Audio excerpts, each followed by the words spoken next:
Assalamu alaikum tordaşlar, yaxşımısınızlar?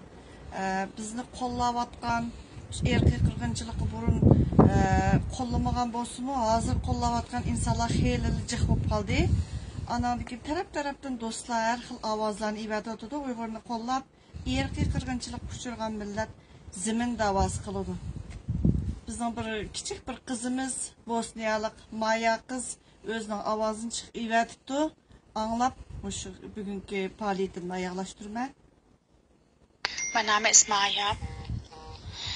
Ich lebe in Deutschland, in München. Ich setze mich hier ein für die Uiguren, für ihre Unabhängigkeit, für ihre Freiheit, für ihre Flagge.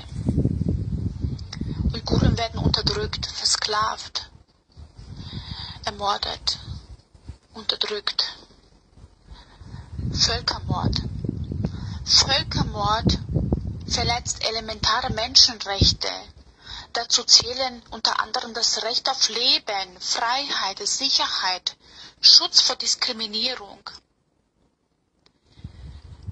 Leute, schaut bitte nicht weg.